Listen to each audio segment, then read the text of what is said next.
शलाकया चक्षुरुन्मिलितं येन तस्मै श्रीगुरुवे नमः। श्रीचैतन्यमनोभीष्टं स्थापितं येन भूतले स्वयं रूप कदा मह्यं ददाति स्वपदान्तिकं। वन्देऽहं श्रीगुरु श्रीयुतपदकमलं श्रीगुरून् वैष्णवांश श्रीरूपं साग्रजातं सहगण रघुनाथान्वितं तं सजीवं साद्वैतं सावधूतं परिजनसहितं श्रीकृष्णचैतन्यदेवं श्रीराधा कृष्णपादा सहगण ललिता श्रीविशाखान्वितांश्च नमो विष्णुपादाय कृष्णप्रेष्ठाय भूतले श्रीमते भक्तिवेदान्त स्वामिनिति नामिने।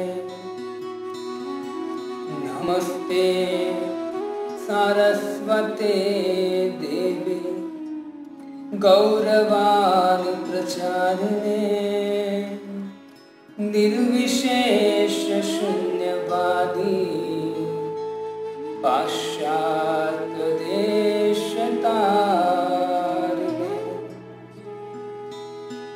जयति जयति देवो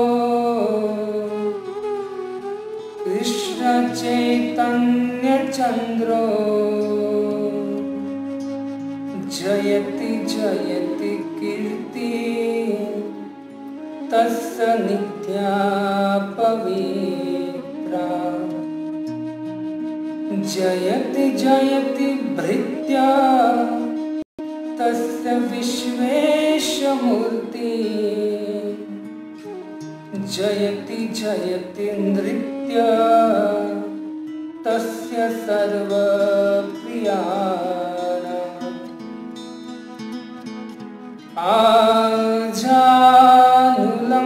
आजानुलम्बितभुजो कनकावदातो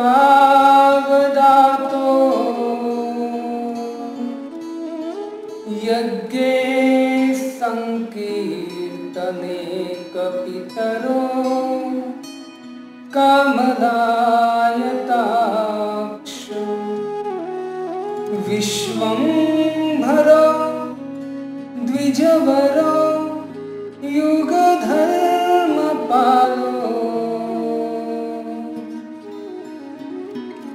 वन्दे जगत प्रियकरो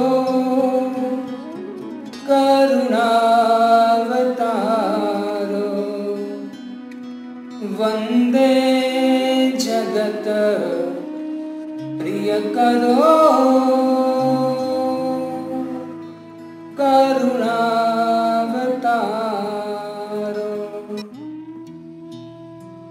हरे कृष्णा कृष्णा कृष्णा हरे हरे हरे राम राम राम हरे हरे। हरे कृष्णा।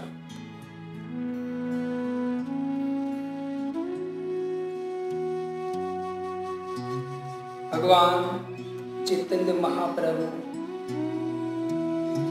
और उनके प्रिय पार्षद प्रिय भक्त रामानंद राय के बीच में जो संवाद है, मैंने आपको कल बोला कि संवाद वो व्यक्ति के बीच में होता है जो समाज स्तर पर हो। तो चैतन्य महाप्रभु और राय रामानंद दोनों समान स्तर से हैं। क्यों? क्योंकि चैतन्य महाप्रभु राधा का भाव लेकर प्रकट हुए हैं और राय रामानंद साक्षात राधा की प्रिय सखी जिसका नाम है विशाखा देवी। तो समान स्तर पे ये संवाद हो रहा है। कविराज गोस्वामी कहते हैं, जय जय श्री चैतन्य जय नित्यानंद, जय द्वैत चंद्र जय गौर भक्त वृंद। जय जय श्री चैतन्य जय नित्यानंद, जय द्वैत चंद्र जय गौर भक्त वृंद। जय जय श्री चैतन्य जय नित्यानंद, श्री अद्वैत चंद्र जय गौर भक्त वृंद।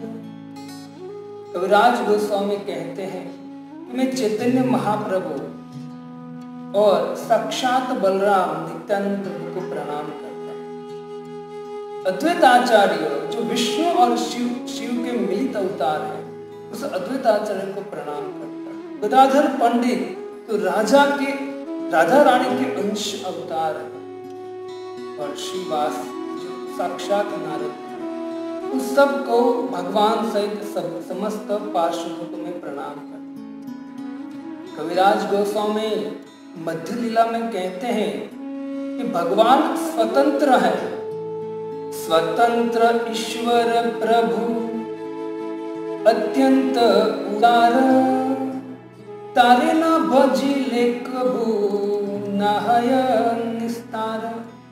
भगवान गौरांग जो कृष्ण और राधा का मिलित अवतार है, परम उदार है। इसे तो रूप गोस्वामी पाद चैतन्य महाप्रभु को कहते हैं, नमो महावदान्याय, महावरदान देने आए हैं जो बहुत दुर्लभ है। क्यों देने आए हैं? कविराज गोस्वामी कहते अत्यंत उदार, वो उदार शिरोमणि है चैतन्य महाप्रभु। जीव कितना भी भूल करे, जीव कितनी भी बार भगवान को भूल जाए, भगवान की चीज को यूज करते हुए जीव भले भगवान को गाली भी दे, लेकिन भगवान इतने उदार हैं, इतने प्रेम करते हैं जीव से कि कुछ भी हो जाए भगवान बारंबार आकर जीव का उद्धार करने का प्रयत्न करते हैं। इसलिए यहाँ कविराज गोस्वामी कहते अत्यंत उदार है भगवान। तारे ना भजिले, अगर उस भगवान का भजन नहीं करता है कोई व्यक्ति, कभू ना है निष्ठा, उसका कभी उद्धार नहीं होता। साक्षात ब्रह्मा जी भी ब्रह्मलोक से नीचे उतरकर अगर उनको शिक्षा देना, ब्रह्मा जी मतलब इस सृष्टि के प्रथम जीव ब्रह्मा जी है। भगवान के नाभि में से कमल उत्पन्न हुआ और कमल में से प्रथम पुत्र ब्रह्मा जी प्रकट हुए। तेने ब्रह्म हृदय आदि करो। वो ब्रह्मा जी भी उनके सामने आकर समझाने आएंगे ना, फिर वो समझेगा नहीं जो व्यक्ति भगवान की शरण नहीं लेता। इससे कहते भगवान अत्यंत उदार है। पर जो व्यक्ति ना भजी ले, जो व्यक्ति उसका भजन नहीं करेगा और खाली भजिया खाएगा, ना है निस्तार, उसका कभी उद्धार नहीं होगा। इसलिए अतएव भज लोक चैतन्य नित्यानंद, इसलिए है जीव आपको निवेदन करता हूं कि चैतन्य और नित्यानंद जो कृष्ण और बलराम कलयुग में 500 साल पहले आए थे, और हरे कृष्ण महामंत्र जो कलयुग का युग धर्म है, वो समस्त जीवों के उद्धार के लिए देने आए थे। वो चैतन्य और नित्यानंद जो है उनका भजन करो। अतएव भज लोक चैतन्य नित्यानंद, खंडी में संसार दुख। चलो हम कहे कि प्रभु जी ठीक है, आप जो कहते हो मान लेते। चैतन्य और नित्यानंद का भजन करते तो क्या होगा? कविराज गोस्वामी कहते खंडी में संसार दुख पावे प्रेमानंद। ये जो संसार का दुख है वो खंडन मतलब नष्ट हो जाएगा। और क्या होगा? क्या उदय होगा? तो प्रेमानंद। जो हम प्रेम सुख और आनंद चाहते हैं वो उदय होगा। क्या करने से? जब हम चैतन्य और नित्यानंद का भजन, कृष्ण बलराम का भजन करेंगे। मतलब चैतन्य इस युग में आए, चैतन्य और नित्यानंद, उनकी बात माननी चाहिए। उसने जो उपदेश दिया है उस उपदेश को ग्रहण करके जीवन व्यतीत करना चाहिए, उसकी पूजा करनी चाहिए। तो इसी तरह से कविराज गोस्वामी कहते हैं कि कृपा करके निताय गौरांग का भजन करवा। तो उसी हम चैतन्य महाप्रभु की दिव्य लीलाओं को श्रवण कर रहे थोड़े दिन से। चैतन्य महाप्रभु और राय रामानंद पवित्र गोदावरी नदी के किनारे बैठे हैं और दोनों एक स्तर पर हैं और दोनों दिव्य संवाद कर रहे हैं। चैतन्य महाप्रभु साध्य के विषय में प्रश्न करते हैं, साध्य क्या है, और राय रामानंद उनका जवाब देते हैं। तो चैतन्य महाप्रभु ने कल जो साध्य के विषय में पूछा तो राय रामानंद ने कहा कि वर्णाश्रम का पालन करते करते विष्णु भक्ति है। चैतन्य महाप्रभु कहते हैं ये बाह्य है, वो जो वर्णाश्रम है वो बाह्य है। कल हमने उसकी चर्चा किया। स्वधर्म आचरण, स्वधर्म का आचरण करते करते विष्णु भक्ति करना है। चैतन्य महाप्रभु कहते हैं कि ये बाह्य है, आगे कहो, आगे बोलो, आगे कहना चाहिए। तब राय प्रभु कहते, प्रभु कहे इहो बाह्य, आगे कह आर। राय कहे कृष्णा कर्मार्पण सर्वसाध्य सार। चैतन्य महाप्रभु ने वर्णाश्रम को बाह्य कह दिया कि ठीक नहीं है, आगे साध्य आगे बताओ। तो वो नहीं, तो रामानंद राय कहते कि समस्त कर्म भगवान को अर्पण करना ही लक्ष्य है जीव का। समस्त कर्म का फल भगवान को देना ही जीव का कर्तव्य। देखो भक्तों, कर्ता भी भगवान है और देने वाला भी भगवान है, लेकिन फिर भी जीव अज्ञानवश मानता है कि मैं करता हूँ, तो सबसे बड़ा अज्ञान।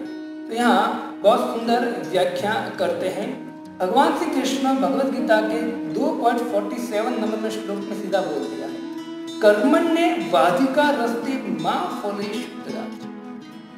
तो कर्म दो चीज बता रहे भगवान, न कर्म फल का कारण मान अपने को। कर्म जो तू कर रहा है उसका फल आ रहा है तो अपना खुद को कारण मत मान कि मैं कर्म किया इससे फल मिल रहा है, खुद को कारण मत मान फल का। और दूसरी बात कहते हैं कर्म करने में कभी आसक्त, कर्म न करने में आसक्त।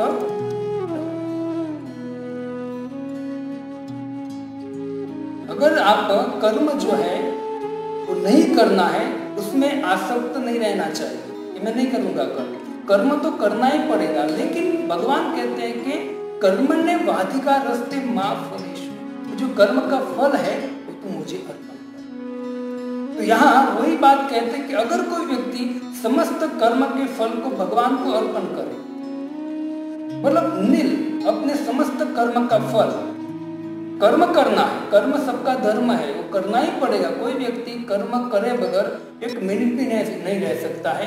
अर्जुन को भी भगवान ने कहा तुझे निष्क्रिय नहीं बनना है, तुझे निष्क्रिय बनने को मैं नहीं कह रहा हूँ, तुझे करना एक्टिव होना है। लेकिन एक्टिव होना है, तुझे कर्म करना है, लेकिन कर्म का जो फल है मुझे देना है। निष्क्रिय बनने को मैं आपको कहता नहीं। भगवान बहुत सुंदर बात यहाँ अर्जुन को भी कहते हैं। यहाँ ऐसी भक्ति वेदांत स्वामी श्री रूपाल जी कहते हैं कि भगवान कह रहे हैं कि समस्त कर्म जो है, कर्म फल, कर्म या कर्म फल वो मुझे अर्पण करो। अगर आप मुझे अर्पण करोगे तो वो साध्य हो जाएगा, वो लक्ष्य हो जाएगा और लक्ष्य को प्राप्त आप पूर्णता प्राप्त कर पाओगे। अगर आप वो जो कर्म और कर्म का फल है मुझे अर्पण नहीं करोगे तो भगवान कह के बंधन का कारण बनेगा। भक्तिविनोद ठाकुर हमारे भक्तिविनोद ठाकुर कहते हैं अपनी फैमिली, भक्तिविनोद ठाकुर को 13 पुत्र थे जिसको सप्तम गोस्वामी कहा जाता है। और भक्तिविनोद ठाकुर कहते हैं ए धन यौवन पुत्र परिजन ए छे किया छे पर तीरे कमल दल जल जीवन टलमल भजहु हरिपद। भक्तिनाथ ठाकुर कहते हैं कि ये धन यौवन पुत्र परिजन सब कुछ मैं आपको अर्पण करता हूँ प्रभु। क्यों? क्योंकि आपके आपने दिए हैं और आपको मैं अर्पण कर आपकी सेवा में मैं अर्पण करता हूँ। कमल दल जल, ये जो जीवन है, जिस तरह से कमल पर पानी का बूंद गिरता है उसका कोई निश्चित नहीं है वो बूंद कब नीचे गिर जाएगा, वैसे जीवन मिला है, कब ये जीवन समाप्त हो जाएगा कोई निश्चित नहीं। तो भक्तिविनोद ठाकुर अपनी समस्त वस्तु को भगवान को समर्पित कर देते, जो भी है प्रभु आपका है। समस्त फल को और कर्म को भी भगवान के, मतलब कर्म जो करते हैं, कर्म करना सबका अधिकार है, उनके फल जो हम भोग रहे हैं उससे भोगना नहीं है खुद को, वरना बंधन का कारण होगा, वो फल को भगवान को देना है। तो तदीय वस्तु गोविंद तुभ्यम एव समर्पित, हे कृष्ण है गोविंद, ये सब कुछ आपका है और मैं आपको समर्पित करता हूँ। हमारी भाषा में कहते हैं कि सब भूमि गोपाल, सब कुछ भगवान का है ना। तुभ्यम वस्तु गोविंद, आपको ही मैं समर्पण करता हूँ, आप कीजिए। देखो भक्तों, कर्म जो है,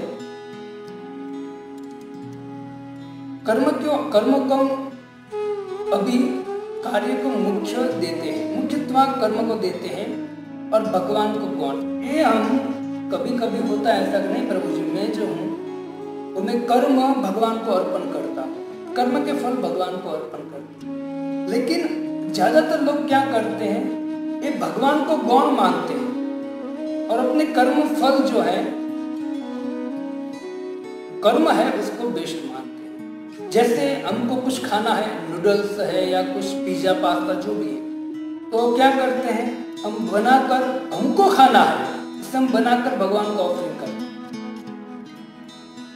तो मतलब हमारी खुशी के लिए हम भगवान को ऑफरिंग करते और हम क्या कहते हैं, हम कर्म को भगवान को ऑफरिंग करते। चलो ठीक है, लेकिन वो भाव नहीं है, और जब ये भाव नहीं होगा तो ये जो राय रामानंद कहते हैं कर्मार्पण, कृष्ण को कर्म का फल अर्पण करो, तो जो आप कर्म का फल अर्पण जिस तरह से करते हो वो पूर्णता नहीं है, वो भाव न होने के कारण वो ठीक नहीं। इसलिए तो चैतन्य महाप्रभु इसको भी बाह्य कहते हैं, क्योंकि ये भी शरीर के स्तर पर रहेगा जब हमारा ऐसा भाव नहीं होगा। ऐसा भाव है तो आप राइट दिशा में जा रहे हो, लेकिन फिर भी चैतन्य महाप्रभु इसको बाह्य करेंगे। तो क्यों कहेंगे, हम आगे विचार करें। किसी व्यक्ति, कोई व्यक्ति को कुछ खाना है, बनाता है, भगवान को ऑफरिंग करता है और खुद क्या कहता है, हम जो हमको पसंद है वो बनाते हैं और भगवान को ऑफरिंग करते हैं। और जब ऐसा हम कहें कि आपको अच्छा लगा, आप बनाते हो खाने के लिए और भगवान को ऑफरिंग, तो वो बोलते करते तो है ना हम भगवान को ऑफरिंग, ऐसे तो नहीं खाते हैं। ठीक है, अच्छा है, बहुत अच्छा है कि भगवान को ऑफरिंग करके खाना चाहिए, लेकिन उसमें भाव भी हमारा अच्छा होना चाहिए। अर्पण तो हम करते हैं, यशोदा गोपी से हमको सीखना चाहिए। भगवान को जो भी अच्छा लगता था वही गोपी और यशोदा करते। तत सुख सुखित्व, जिसमें भगवान प्रसन्न है वही कार्य करना है। अगर हो सके कि भगवान को जो पसंद है, लेकिन वो भगवान को पसंद है लेकिन गोपी के लिए वो कष्टदायक है, गोपी के लिए महादुख है, तो क्या करेगी गोपी? गोपी वही करेगी जो कृष्ण को अच्छा लगता है। अपने आप को धो डालेंगी, मतलब अपने आप पर दुख हो ले लेंगी, यशोदा हो या गोपी हो, लेकिन कृष्ण को जो अच्छा है तत सुख सुखित्व, वो सुखी रहती। लेकिन आप देखिए चैतन्य चेतन मध्य लीला में, सनातन शिक्षा में है, भक्ति रसामृत सिंधु में बहुत सुंदर सुंदर बात है रूप गोस्वामी पाद कि जब भगवान श्री कृष्ण को सुख देती है गोपियां, तत् सुख सुखित्व, तो भगवान के सुख में सुख कैसे प्राप्त करते हैं? तो जब भगवान को सुख देते हैं ना, तो भगवान को सुख देने के कारण भगवान की इच्छा पूरी करते, तो भगवान इतने आनंदित हो जाते हैं, तो उनका आनंद देखकर भगवान के मुख को देखकर, आनंदित मुख को देखकर गोपियां आनंदित हो जाती, और जो भगवान को सुख मिलता है उससे अनेक गुना सुख गोपिया को मिलता है। अभी अभी हम देखें भगवान का जब दर्शन करने जाते भक्त कितने आनंदित हो जाते। प्रहलाद महाराज को जब नरसिंह भगवान गोद में बिठाया है ना, तो नरसिंह भगवान ने देखा कि प्रहलाद मेरा भक्त है, उनके बाप ने इतना कष्ट दिया है। गिरी से गिराए पुनि जल में डुबाए, अनेक कष्ट दिया। लेकिन प्रहलाद को जब गोद में बिठाया तो नरसिंह भगवान ने विचार किया कि अरे मैं साक्षात ईश्वर हूं और समस्त जीव है मुझसे आनंद प्राप्त करते, लेकिन मैं देख रहा हूं कि प्रहलाद है, क्योंकि प्रहलाद भगवान की भक्ति कर रहा था, भगवान को देख रहा था और प्रहलाद आनंदित था। तो इस तरह से जो गोपी है, गोपी तक सुख सुखित हो, भगवान के सुख में सुखी। तो हमको भगवान को जो अच्छा लगता है वो भगवान को अर्पण करना चाहिए और भाव अच्छा होना चाहिए। चाहे प्राय लोगों की इच्छा होती है कि भाई हमारे पाप कटे, हमारे पाप नष्ट हो, और दूसरा के दोष है जो हम अन्न भगवान को ऑफरिंग करते हैं उसमें दोष रहता है, वो दोष भगवान को भगवान ले लेते। हम एक श्लोक उच्चारण करते, कौन सा? ब्रह्मा जी ने जो गाया है, अंगान यश शकलेन्द्रिय वृत्तिमन्ति पश्यन्ति पान्ति कलयन्ति चिरं जगन्ति आनंद चिन्म सद उज्ज्वल विग्रह गोविंद माहि पुरुषं तम। ये श्लोक हम कोटेशन करते हैं कि भगवान, जब हम भगवान के सामने भगवान को अर्पण करेंगे हमारा जो अन्न है, जो भोजन, तो भगवान उसमें से दोष निकाल लेंगे, पाप ले लेंगे और शुद्ध करके हमको अच्छा लाभ, बहुत अच्छा लाभ। लेकिन हमको पाप काटने के लिए और भगवान दोष ले ले ऐसी बुद्धि नहीं रखनी, ऐसी बुद्धि नहीं रखनी। ये वास्तव में ये मन का मैल है, भक्ति का मैल है। तो ये तुरंत प्रभुपाद जी तुरंत मना किया। भगवान को ऑफरिंग कोई करता है तो भगवान को जैसे ऑफरिंग किया तो 1-2 मिनट में वापस ले लेंगे, है ना, बहुत बार देखा। और जब वो भोग मतलब वो खाने बैठेंगे 20-25 मिनट खाते रहेंगे। यहाँ राय रामन के कर्मार्पण, भगवान को कर्म का जो फल है वो अर्पण करो, लेकिन किस भाव से, वो भी बहुत सावधानी से हमको समझना चाहिए। मन वचन कर्म शरीर से जब जो भी हम कार्य करते वो फल भगवान को देने की हम प्रयत्न करते, तो एक विचार करना चाहिए कि जब हम मन वचन कर्म शरीर से भगवान को समर्पित होते हैं, फल भगवान को देते हैं, तब हमारा जो मन है, हमारी चेतना है, वो 24 घंटे भगवान में है। जो भी हम कर्म करने वाले हैं तो समस्त कर्म भगवान को फल ऑफरिंग करना है, वो दे देना है। मतलब हम जो भी करते भगवान के लिए करते हैं, भगवान के लिए करने का जो भाव है तो पाप भी नहीं होगा, कुछ भी, ये भाव है। लेकिन होता ऐसा है कि हम करने का प्रयत्न करते लेकिन न होने के कारण हमारे अंदर अनेक प्रकार की कलुषितता आ जाती है। तो भगवान ये सब चैतन्य महाप्रभु इस शरीर के आधार पर होने के कारण उसको आगे जाकर बाह्य करेंगे। कर्ता का अभिमान, लोग बिजनेस कर रहे हैं, 20, 25, 35, 40 हजार रुपए मंदिर में देता है और कहते हैं डोनेशन, और कल जन्माष्टमी है तो मेरी तरफ से अभिषेक कर मेरी तरफ से मैं दे रहा हूँ क्योंकि पैसा मेरा है। तो मेरा जो कर्म का अभिमान है ना, वो बहुत डेंजर है। कर्मार्पण, कर्मों का फल अर्पण करना है, तो कर्म का फल अर्पण कर, तो कर्म के ऊपर भी आपका अधिकार नहीं। इसलिए भगवान ने कहा कि कर्मण्येव अधिकारस्य मा फलेषु, कर्म और कर्म के फल पर दोनों पर तेरा अधिकार नहीं है। कर्म करना तेरा अधिकार है, लेकिन कर्म के फल पर तेरा अधिकार, कर्म करना पड़ेगा तो वो भी किसकी कृपा से करते हो? भगवान की कृपा से करते हैं। इसे यहाँ जमीन मकान का जो भाव बढ़ जाता है, हम ले बेच करते, तो भी लोग कहते कि भाई देखो हम कमाए, लेकिन जमीन का भाव बढ़ता है, वो सब कुछ है किसका और कौन बढ़ाता है? भगवान की तो कृपा है।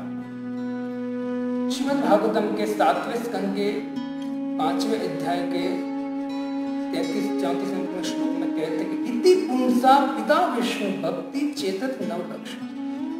जो हम भक्ति करते हैं जैसे कीर्तन करते तो भगवान को अर्पण करना, कि भगवान के लिए मैं कीर्तन कर रहा हूं, श्रवण कर रहा हूं, भगवान के लिए कर रहा हूं, जो भी मैं कर रहा हूं भगवान के लिए कर रहा हूं। ऐसा नहीं होना चाहिए जब मैं कीर्तन कर रहा हूं तो मैं मृदंग बजा रहा हूं, गा रहा हूं, तो लोग मुझे देख रहे कितना सुंदर गा रहा है, कितना सुंदर बजा रहा है। तो इस ये भाव आ गया तो भगवान को अर्पण नहीं है ये, कि अपनी खुद की प्रतिष्ठा के लिए, मान सम्मान के लिए हम कर रहे हैं। तो कर्मार्पण का अर्थ ये है कि हम अपने समस्त कर्म, मतलब जो भी करें भगवान के लिए करना चाहिए। यहाँ 3 प्रकार के कर्म बताए गए, तो स्वनिष्ठ, परनिष्ठ और निरपेक्ष। स्वनिष्ठ मतलब क्या है? तो कहते हैं कि स्वनिष्ठ मतलब जो व्यक्ति घर में आसक्त रहता है, साधु संतों की सेवा भी कर लेता है, वर्णाश्रम का पालन भी करता है, ये 3 करता है, पर प्रधानता किसको देता है? अपने परिवार, सगा संबंधी को, घर को देता है प्रधान। तो वो ज्यादा उसका जो मन है कहाँ लगा रहता है? घर में लगा, कर तो रहा है पालन, साधु की सेवा, कुछ भगवान की सेवा, सब कुछ कर रहा है, लेकिन वो आसक्त किसमें? भगवान। इसको बोलते हैं स्वनिष्ठ, तो अपने लिए वो ज्यादा काम करता है। जैसे चैतन्य महाप्रभु चैतन्य लीला में रघुनाथ दास को कहते हैं, रघुनाथ दास को कहते हैं कि हे रघुनाथ दास, तेरा पिताजी गोवर्धन मजूमदार और उनके भाई हिरण्य मजूमदार, रघुनाथ दास गोस्वामी के पिताजी थे गोवर्धन मजूमदार, उनके भाई थे हिरण्य मजूमदार, बहुत धनी थे। चैतन्य महाप्रभु रघुनाथ दास गोस्वामी को कहते हैं कि तुम्हारा बाप जो है ना, वो कहते विषय विष्ठेर कीड़ा, वो कहते तेरा बाप गटर का कीड़ा है। चैतन्य महाप्रभु रघुनाथ दास को कहते, बाप रे, विचार कीजिए, है ना, गटर का कीड़ा है तेरा बाप, ऐसा ऐसा बोलते। अभी किसी को कहा हो तो तेरा बाप गटर का कीड़ा है, डंडा लेके पीछे दौड़ेगा, छोड़ेगा नहीं, हम मार के रहेगा। चैतन्य महाप्रभु का तेरा बाप गटर का कीड़ा है, ब्राह्मण हैया करे ब्राह्मणेर सेवन, शुद्ध भक्त नहते हो वैष्णव प्रायः। वो शुद्ध भक्त नहीं है, वो प्राय वैष्णव है, लेकिन शुद्ध भक्त नहीं है ना।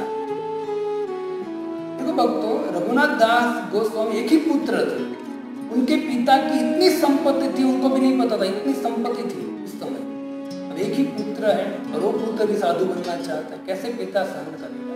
लेकिन चैतन्य महाप्रभु कहते हैं कि तेरा पिता ब्राह्मणों का सेवा करता है, ब्राह्मणों को भोजन देता है, लेकिन वो कहते हैं कि वो पुत्र और धन में बहुत आसक्त है। तो इसको बोलते हैं स्वनिष्ठ, स्वनिष्ठ कर्म कहते हैं इसको।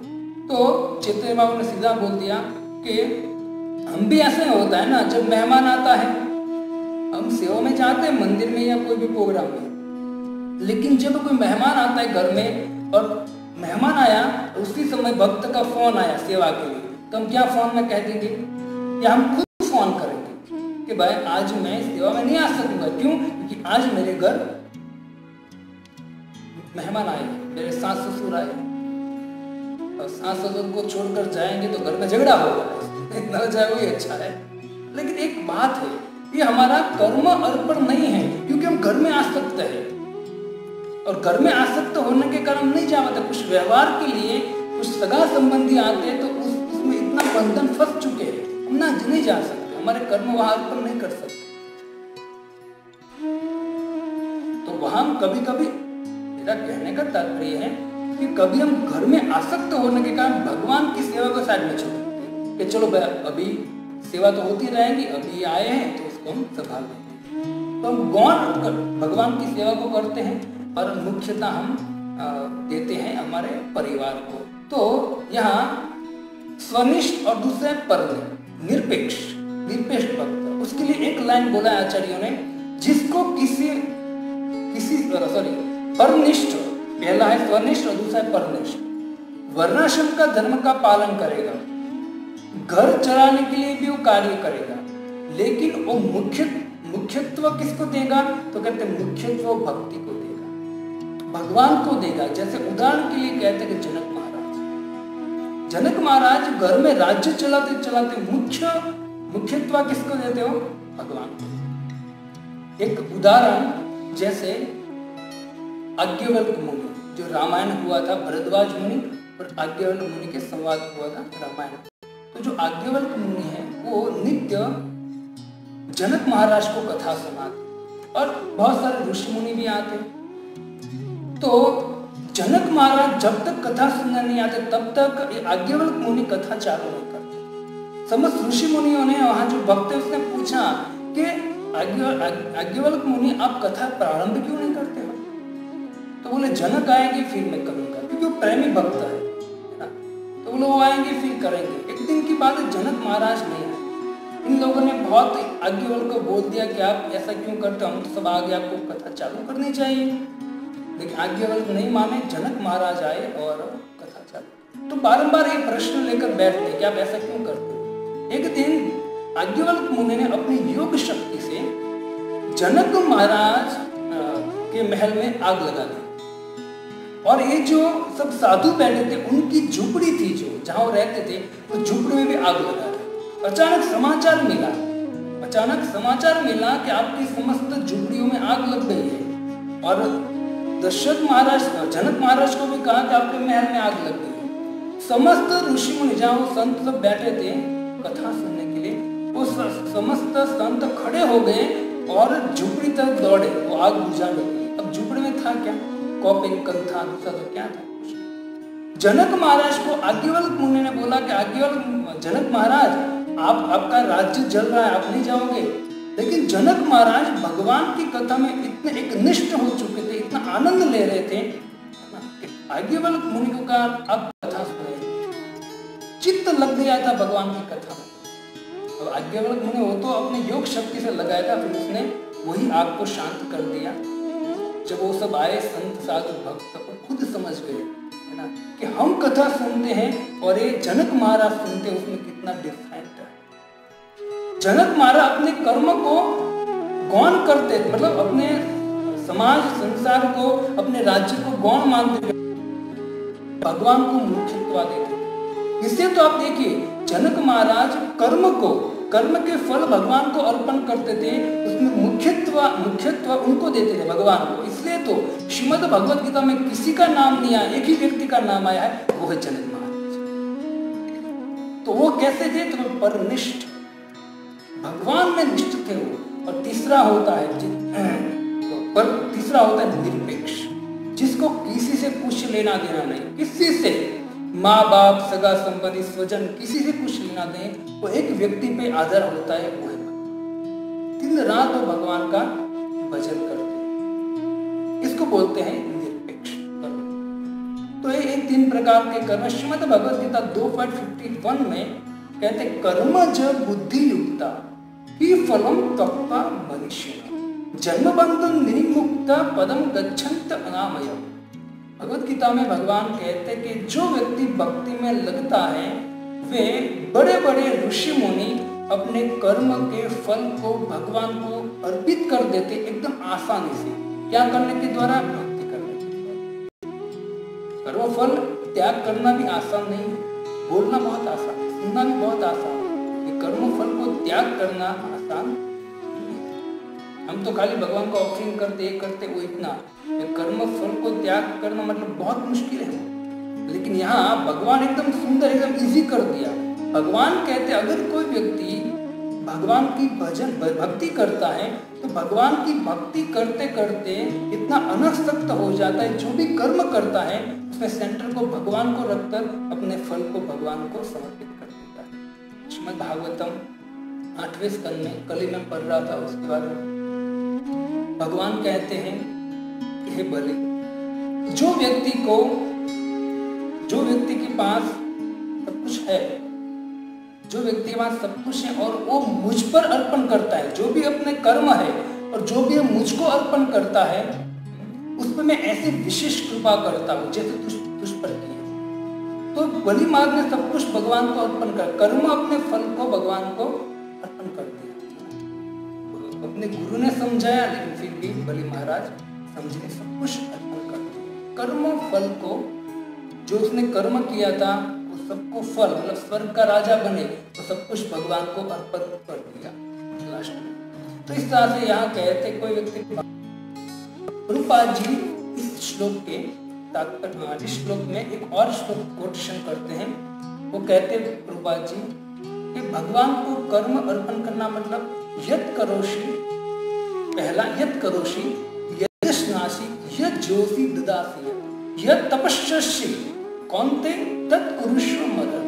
5 चीज कहते हैं भगवान कि कर्म को भगवान पे कैसे आपको अर्पण करना है। पहला कहते हैं यत् करोषि, अब जो भी कार्य करते हो तो भगवान को अर्पित करो, अनुकूल कार्य जो करते हो तो भगवान को आप अर्पण करो। दूसरा यदस्नास, आप जो भी कुछ खाते हो वो पहले भगवान को अर्पण, वो हमने बात किया भगवान, वो भी भगवान बहुत बार बोले यज्ञ शिष्टादि संतो मुच्यन्ते, जो भक्त होता है वो यज्ञ को अर्पण करता और फिर खाता है, तो वो पाप और दोष से मुक्त।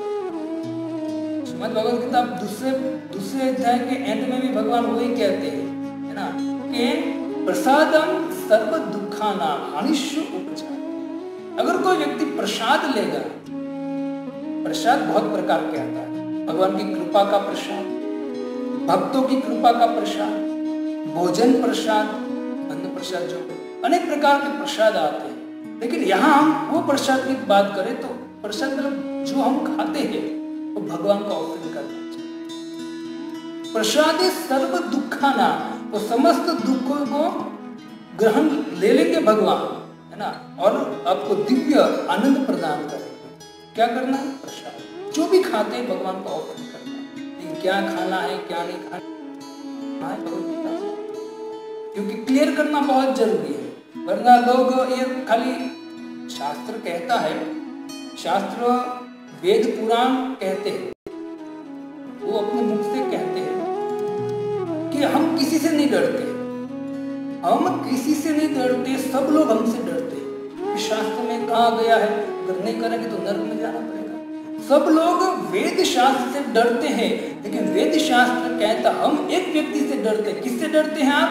तो कहते हैं जो व्यक्ति हमको अधूरा सुनकर व्यासपीठ पर बैठ जाता है ना, उससे हम डरते हैं, वो काटेगा हमको तुरंत। इससे भगवान कहते हैं कि जो खाता है जो भी, तो तू मुझे अर्पण कर। लेकिन क्या अर्पण करना है? क्योंकि भगवान ने कहा पत्रम पुष्पम फलम तो यो में भक्ता अंडम मछलम मुर्गम नहीं, वो मांस खाने की बात नहीं किया, सत्वगुण आहार देना है। यदश्नास यज्होसी, है ना, जो भी तू यज्ञ करता है वो यज्ञ मेरे लिए कर। उसकी बात भी भगवद गीता में बहुत जगह भगवान ने किया। यज्ञ अर्थात कर्म अन्यत्र, अगर तू यज्ञ मेरे लिए करेगा तो तू मुक्त हो जाएगा, अगर तू मेरे लिए नहीं करेगा अन्यत्र यज्ञ अर्थात कर्मण्य अन्यत्र लोकोयम कर्म बंधन, इस जगत में तुझे कर्म का बंधन है, ऐसे तू यज्ञ मेरे लिए कर। तदर्थ कर्म कौन्तेय मुक्त संग, तू जो भी कर्म करता है मेरे लिए कर्म करेगा, मुक्त संग समाचार, तू मुक्त हो जाएगा। ये भगवान भगवद गीता में 3.9 में कहते हैं, सीधा और सुंदर श्लोक है। जब हम सेमिनार करते हैं ना भक्तों, तो सेमिनार करते समय जब कर्म का सिद्धांत की बात आती है, ये श्लोक जो है उसको हम स्पेयर में रखते हैं, एकदम स्पेयर में। तो इस श्लोक को स्पेयर में रखकर एकदम एंड में जब ये कर्म का सिद्धांत समाप्त हो जाता है, तब ये श्लोक अस्त्र की तरह यूज करते हैं कि भगवान ये सुंदर 3.9 में सार था। यज्ञ अर्थात कर्मण्य अन्यत्र लोकोयम कर्म बंधन, अगर आप यज्ञ भगवान के लिए कर्म नहीं करोगे, मतलब अकर्म नहीं करोगे, है ना, तो क्या होगा? बंधन का कारण बनेगा।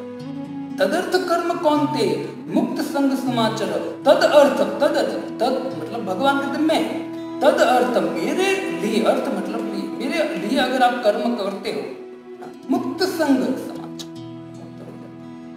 तो यहाँ कहते हैं यज्ञ। अब जो भी यज्ञ करते हैं उन्हीं लिए कर। देखो भक्तों, यज्ञ आप जानते हो, यज्ञ लोग अभी यज्ञ करते हैं, बड़े बड़े यज्ञ करते हैं, लेकिन यज्ञ में सर्वश्रेष्ठ भगवत गीता में कहते हैं ज्ञान यज्ञ, मतलब भागवत यज्ञ। जो भगवत भगवत गीता भागवतम की जो कथा होती है तो वास्तव वही सबसे बड़ा यज्ञ है। इसे श्रवण यज्ञ, द्रव्य यज्ञ से ज्ञान यज्ञ श्रेष्ठ है भगवत गीता। तो कलयुग में भगवान पाप का प्रवेश कान से होता है और पाप नष्ट भी कान से होता है और हृदय शुद्ध भी कान से होता है, भगवान की प्राप्ति भी कान से होती है। इससे भगवान कहते हैं कि यज्ञ द्रव्य यज्ञ से ज्ञान यज्ञ श्रेष्ठ है। श्रीमद् भागवतम ज्ञान यज्ञ करना चाहिए, श्रीमद् भगवत गीता सुनना चाहिए, सबसे बड़ा बेस्ट विज्ञान है। भगवत गीता हमने खाली सुन लिया, उसके साथ हमको क्या करना है वो भी ठाकुर जी ने हमको बताया है बहुत सुंदर तरीके।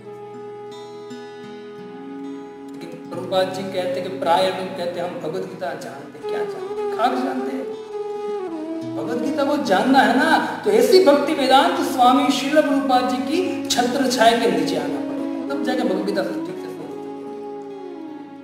भी ये सब अधूरा है हमारे लिए। हम तो क्या, हमारी बुद्धि उपमंडूक जैसी है, प्रभुपाद जी जैसे हम क्या समझे।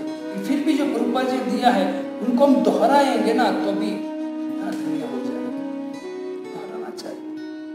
यद करोषि यदश्नाहि यद जोसी, चौथा कहते ददासी है, दान देना चाहिए। तो जो भी दान देता है ना मेरे लिए देना चाहिए, सत्व गुण में दान देना चाहिए और मेरी सेवा के लिए दान देना चाहिए। कोई लोग होता है दान देते क्यों, क्योंकि वो वस्तु उनको वापस मिले। दान देते क्यों, उच्च लोक में जाने, रजोगुण तमोगुण में दान देते। भगवान कहते मेरे लिए दान देना चाहिए। अगर आप मेरे लिए, क्योंकि सब कुछ भगवान कहते मेरा है और भगवान का है तो भगवान को अर्पण करो। मैंने आपको श्लोक बोला कि तदीयम वस्तु गोविंदम तुभ्यम एव समर्पित। जो भी हम देख रहे संसार में, हे प्रभु सब कुछ आपका है, तुभ्यम एव समर्पित, आपको हम समर्पित करते हैं। वो जो हम दान देते, दान भी सही जगह पर देना चाहिए। अगर आपने सही जगह पर दान नहीं दिया तो जिसको दान दिया है वो व्यक्ति ने अगर भगवान के अलावा कहीं भी यूज किया, भगवान को छोड़कर कहीं भी यूज किया, तो वो यूज किया हुआ आपको फल मिलेगा। हम सोचे कि हमने दान दिया, हम छूट गए, हमको फल मिलेगा, लेकिन हो सकता है वो व्यक्ति आपके पैसे को पाप में लगाए तो आपको फल भोगना पड़ेगा। सीधा नहीं कर्म का बहुत सावधानी, इसलिए दान देने में भी बहुत सावधानी रहना चाहिए। ये जो क्योंकि है भगवान का, आप उसको पकड़ के किसी और को देते हो, व्यक्ति भोग में लगा देता है, तो कर्म का बंधन तो आपको ही लगेगा, आपको ही भोगना पड़ेगा। इससे भगवान के सही जगह पर आप कर्म का उपयोग करो, अपने दान का उपयोग करना चाहिए। इससे प्रभुपाद जी कहते कि आप कृष्ण के लिए दान करो, क्योंकि सब कुछ कृष्ण का है। अहम सर्वस्व प्रभु, सब कुछ भगवान का है। तो भगवान की सेवा के लिए हमको प्रयोग करना। प्रभुपाद जी कहते हैं कि मुझे कोई व्यक्ति सुबह 1 करोड़ रुपए देगा ना, शाम होते होते एक फुटी कौड़ी मेरे जेब में नहीं होगी, सब कुछ भगवान की सेवा में लगा दूंगा। इतना सोर्स है मेरे पास भगवान की सेवा कर। और प्रभुपाद जी सीधा बोलते है ना, शब्द बोलना बहुत कठिन है लेकिन फिर भी बोल देता हूँ। प्रभुपाद जी कहते हैं कि मंदिर में जितना पैसा आए ना वो पैसा तुरंत भगवान की सेवा में लगाओ। भगवत गीता बांटो, भागवतम बांटो, 1 करो वो करो, भगवान की सेवा में लगाओ। अगर पैसा बढ़ेगा ना तो बिगड़ेंगे साधु मंदिर में रहते हुए। इसे पैसे का उपयोग कहाँ करो, भगवान की सेवा, भगवान का कलयुग है तो भगवान की सेवा में देना चाहिए। और प्रभुपाद जी जो है वो वास्तव में ऐसी संस्था बनाई है कि जो भी इस्कॉन संस्था में जो पैसे देता है ना, वो लेके जाते हैं। क्योंकि यहाँ इस्कॉन संस्था जो है प्रभुपाद जी ने ऐसा मिशन बनाया है ना, कि प्रचार भगवत गीता का, भागवतम का, प्रसाद बुक डिस्ट्रीब्यूशन है ना, फूड फॉर लाइफ, जो भी मंदिर में आता है उसके लिए प्रसाद, उसके लिए भगवत गीता, उसको भगवत गीता का ज्ञान, अनेक प्रकार का जो संसार का कल्याण हो उसके लिए प्रभुपाद जी ने बहुत अरेंजमेंट किया है। और इसके लिए पैसे चाहिए। संसार में जो बड़े बड़े धनी लोग हैं उनको और के दान दे सही जगह पर, जो संस्था भगवत गीता और भागवतम का प्रचार करती है। क्योंकि लोगों का उद्धार तभी होगा जो भगवान के संदेश को सुनने के, कि जीवन का लक्ष्य क्या है, जीवन कैसे हमको जीना चाहिए। जब अपने कर्म को भगवान में समर्पित करेंगे तब जाके उनका उद्धार होगा। और वो समझाने के लिए भगवान श्रीमद् भगवद गीता, जो दान है वो भी सही जगह पर देना चाहिए। कि दान के विषय में तो बहुत कुछ प्रभुपाद जी कहते हैं कि दान ददाति, भगवान खुद कहते हैं कि ये जोशी ददाति, आप दान देते हो तो दान देते हो, क्योंकि आप जो धन का दान देते हो, ऐसा खाली नहीं धन का ही, आप कोई भी दान देते हो, अन्न दान देते हो, जो भी देते हो, भगवान को अर्पण करना चाहिए। जब 5-6 पीढ़ी आसपास आप देखिए, पीछे जाइए आप, तो हमारे जो दादा परदादा जो थे वो जो जीवन जीते थे, जब भी मंदिर जाते थे तो मुट्ठी में या कुछ पात्र में भगवान के लिए कुछ अन्न लेकर जाते, चावल है जो भी है वो लेकर जाते और भगवान को अर्पण करते। जब भी कुछ खेत में उगाया है वो खेत के जब फसल काटते हैं, जो भी उगा है वो पहले भगवान को मंदिर में अर्पण करते हैं। पहले की जो हमारी परंपरा है, जो पहले का संस्कार है, वो अभी के लोग भूलते जा रहे हैं। अभी तो जाने दो, अर्पण करने के बाद जाने दो, सुबह जगकर कभी भगवान को याद नहीं करते। इससे हमारे गुजरात के नरसिंह मेहता कहते हैं कि जब आंख खोले ना तो भगवान राम और कृष्ण का दर्शन करना चाहिए, तब जाके वो कहते हैं कि दर्शन करना चाहिए। और मैं करता हूँ राम और कृष्ण का, जैसे सुबह जगता हूँ तो उनका दर्शन करता हूँ, धन्य मारू जीवन, और इसके कारण मेरा जीवन धन्य हो चुका है। तो हमको जो दान है भगवान के लिए, जो भी हम देते हैं दान भगवान के लिए। और चौथा यह तपस्या कौनते तत्कुरुष मदर्पणम, और तपस्या भी, 5वां है तपस्या, तपस्या करो, किसके लिए? मदर्पणम, मेरे लिए तपस्या। तो तपस्या भी जो भी हम करते हैं भगवान के लिए करना चाहिए। कभी कभी लोग होते हैं तो तपस्या करते हैं, कहीं चल के जाके हम बोलते कहाँ गए थे, बोले यहाँ चल के गए थे। इसके लिए बोले माता जी के मंदिर गए थे। इसके लिए क्यों गए थे? तो बोलते कि हमारी मन्नत थी, हमको ये चाहिए। भगवान कहते कि मेरे मुझको अर्पण करो, तपस्या भी, जो भी खाते हो, जो भी यज्ञ करते हो, मुझको अर्पण करो, है ना। आप लोग जो देवी देवता को अर्पण, तपस्या देवी देवता के लिए करते हो, दान भी देवी देवता के लिए करते हो। भगवान कहते हैं कि आपको चाहिए क्या? जो देवी देवता दे सकते हैं उससे बेस्ट चीज मैं दे सकता हूँ, क्योंकि देवी देवता हमको मुक्ति नहीं दे सकते, इस संसार से हमको मुक्ति नहीं दे सकते, इस नश्वर संसार से। भगवान कहते मैं वो दे सकता हूँ। इसे भगवान ने कहा ना कि कामो अकारण सर्व काम हुआ, मोक्ष काम उदार तीव्र भक्ति योगे, भक्ति करो, तीव्रता से भक्ति करोगे, आपकी जो भी कामना होगी, मोक्ष कामना भी होगी तो भी मैं पूरी कर सकता हूँ। मोक्ष कामना देवता या ब्रह्मा जी शिव जी भी ये पूरी नहीं कर सकता है। भगवान कहते हैं मैं सब कामना आपकी पूरी करूंगा, लेकिन ये कंडीशन क्या है? तो कहते हैं मदर, जो भी कार्य करता है वो मिलेगी, तपस्या भी मिलेगी। ये जो जीवन है भक्तों, उसको तपाना चाहिए। तपस्या के लिए जीवन मिला है। और कैसे तपस्या? दिव्य तपस्या। भोग से रोग आएगा। जो व्यक्ति सुबह जल्दी जगता है, भगवान का नाम लेता है, भजन करता है ना, तो उसका शरीर भी स्वस्थ रहता है, उसकी चेतना स्वस्थ रहे, उसकी बुद्धि बहुत सुंदर तीक्ष्ण बनती है, मन शांत रहता है। अब तो रात को 12-1 बजे सोएंगे, फिर क्या तपस्या होगी? सुबह 9-10 बजे चाहिए तपस्या। सुबह जल्दी जग रहना चाहिए, एकादशी का व्रत का पालन करना चाहिए, भगवान का नाम लेना चाहिए। सब तपस्या श्रीमद् भागवतम, भगवद गीता, ये सब ग्रंथों में लिखी। आज एक फोन आया था राजस्थान से, लड़का था ये, उनका फोन था और मुझे कर्ण के बारे में पूछ रहा था। और वो कर्ण के बारे में इतना कंफ्यूज था, तो मुझे प्रश्न किया। मैंने बोला तो मुझे बता पहले ये कंफ्यूज कहाँ से आया?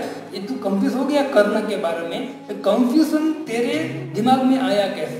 और मन में मैंने सोचा कि कंफ्यूज उसके मन में इसलिए आया है क्योंकि वो जो पढ़ रहा है ना वो वैदिक ग्रंथ नहीं होगी। वेद व्यास जी ने लिखा है वो ग्रंथ हो गए ही नहीं है ना। हमारे आचार्य ने लिखा वो ग्रंथ नहीं होगी, वो ग्रंथ कहीं और पढ़ा है, दूसरा कोई ग्रंथ पढ़ा है जो सामान्य व्यक्ति लिख दिया है, इसे कंफ्यूजन है। वेद जी के ग्रंथ पढ़ने से हमारी समस्या का निवारण होता है। तो व्यक्ति इतना कंफ्यूज था प्रश्न को लेकर। मैंने बोला क्या प्रश्न पूरा किया ना, मैं एकदम समझ गया। फिर मैंने उनको पूछा कौन सा ग्रंथ पढ़ा है आपने? मुझे बोला कि प्रभु एक कवि है, उसने कुछ नाम दिया, बहुत बड़ा नाम है। वो कवि ने लिखा है महाभारत के ऊपर तो मैंने उसको समझाया कौन से ग्रंथ पढ़ने चाहिए, कौन से नहीं पढ़ने चाहिए। कर्ण का पूरा टॉपिक सिद्धांत के साथ जब क्लियर किया मैंने 20-25 मिनट ना, फिर उसको समझ में आया बाप रे ऐसा भी है। तो हाँ ऐसा है, ये वेद व्यास जी और आपने जो लिखा है वो अपनी बुद्धि से अपने मन से सब कुछ लिखता है, प्रमाण नहीं है। आपको क्या पढ़ना चाहिए? वैदिक ग्रंथ। और वैदिक ग्रंथ उनको बोलते हैं जो वेद व्यास जी के मुख से निकला है, क्योंकि पूरे जगत में जो भी ज्ञान है वो कहां से आया है? तो कहते वेद उच्चिष्ट जगत सर्वम। वेद व्यास जी का उच्चिष्ट है पूरा जो ज्ञान है। और वेद व्यास जी ने जो किया है उसमें आपका समस्त जो प्रॉब्लम है उसका सॉल्यूशन मिलेगा। और जो व्यक्ति दूसरे अपने हिसाब से अपने मन से ग्रंथ लिखते हैं उसको वैदिक ग्रंथ नहीं बोलते। और उसमें आप पढ़ने से क्या होगा? कंफ्यूज हो जाओगे आप। संसार पूरा कंफ्यूज है, उनको लक्ष्य पता नहीं है। क्यों? क्योंकि रेलवे स्टेशन पे जाओगे अनेक प्रकार के ग्रंथ, जो भी उठाए पढ़ना चालू करता है और फिर प्रश्न करता है ऐसा क्यों ऐसा क्यों। अरे भाई तो सॉल्यूशन मुख्य मूल वेद व्यास जी ने दिया, वो क्यों नहीं पढ़ते? इसलिए हमारे ऐसी भक्ति वेदांत स्वामी श्री प्रभुपाद जी ने समस्त वेदों का सार श्रीमद् भागवत दिया और भगवत गीता। और भगवत गीता में प्रभुपाद जी लिखते हैं कि कोई व्यक्ति अगर ठीक से भगवत गीता को पढ़ लेगा तो समस्त ज्ञान एक भगवत गीता में निहित है, उनको कुछ पढ़ने की जरूरत नहीं है। भगवत गीता पढ़ लिया, समस्त ज्ञान उनको यहाँ से मिल जाएगा। ज्ञान का सार है, कंक्लूजन है, श्रीमद् भगवत गीता से मिल जाएगा। वो कभी कंफ्यूज नहीं। प्रभुपाद जी क्यों? प्रभुपाद जी ऐसा बोल सकते हैं क्योंकि प्रभुपाद जी को विश्वास है शास्त्र पर। और जो शास्त्र भगवान के मुख से निकला है वो भगवान पर विश्वास है। और जिसको भगवान पर विश्वास होता है ना वो कभी भी इस दुनिया से डरता नहीं। इसलिए इसी भक्ति वेदांत स्वामी श्री प्रभुपाद जी का नाम था अभय चरणारविंद भक्ति वेदांत स्वामी। भगवान ने भगवान के चरण कमल का आश्रय लिया था, है ना, इसलिए उसका नाम था अभय। कभी किसी से डरते नहीं थे, उसका नाम अभय। तो भगवान के चरण कमल का इसने शरण ग्रहण किया था। और अंत में हमारे आचार्य कहते हैं जो कुछ अर्पण किया जाता है उनका संबंध देह से होता है, इससे महापुरुष को बाह्य कहते हैं। अस्पताल, धर्मशाला खोलवाना, कुआं खोदना आदि जो है वो कृष्ण अर्पण हम करते हैं, लेकिन कहते हैं कि वो आत्म संबंध में बाधा डालते हैं, क्योंकि हमारा भाव ठीक ना होने के कारण ये चीज हमको आत्म संबंध में बाधा डालती है। इसलिए भगवान इसको बाह्य कहते हैं। मूल तक पहुंचेंगे, लेकिन जो ये एक अगर ठीक से पालन करें तो भी ये साध्य है कि फिर भी ये डायरेक्ट नहीं इनडायरेक्ट साध्य है। इससे भगवान इसको स्वीकार करेंगे नहीं, भगवान स्वीकार उनको करेंगे जो डायरेक्ट है। तो भगवान तुरंत वैसे ये भी अगर आप 2-3 एंगल से देखोगे तो डायरेक्ट भी और डायरेक्ट नहीं भी है इस तरह से, लेकिन फिर भी ये जो सुंदर शब्द का है कि आत्मा संबंध में एक बाधा कारक बन सकता है। तो शायद चैतन्य महाप्रभु इसको बाह्य कहते और दूसरा कारण कहते कि ये शरीर के संबंध से होने के कारण वो चैतन्य महाप्रभु बाह्य करें। तो अब कल पुनः हम सुनेंगे कि अब चैतन्य महाप्रभु इनको बाह्य कहेंगे और दूसरा क्या प्रश्न करेंगे और राय रामरन उसका क्या जवाब देंगे। चैतन्य ऐसी भक्ति वेदांत स्वामी श्री प्रभुपाद जी इस श्लोकों में बहुत बड़े बड़े तात्पर्य लिखे। तो बड़े बड़े तात्पर्य को समझाने के लिए मिनिमम पौने घंटे तो चाहिए। तो जहाँ तात्पर्य शॉर्ट होगा प्रभुपाद जी का उसको वो लेक्चर में हम 2-3-4 प्यार जो भी है उसको साथ लेते हैं। ठीक है, तो इस तरह से यहाँ चैतन्य महाप्रभु कहते हैं कि जो कर्म अर्पण है वो साध्य है, दायरा मतलब कहते हैं। अब चैतन्य महाप्रभु वापस उनका कुछ उत्तर देंगे और वापस प्रश्न करेंगे, वो हम समझेंगे कल वापस 6 बजे। धन्यवाद, आप सब इतने धैर्य से सुना। हरे कृष्णा कृष्ण कृष्ण हरे हरे, हरे राम राम राम हरे हरे। ऐसी भक्ति वेदांत स्वामी श्रील प्रभुपाद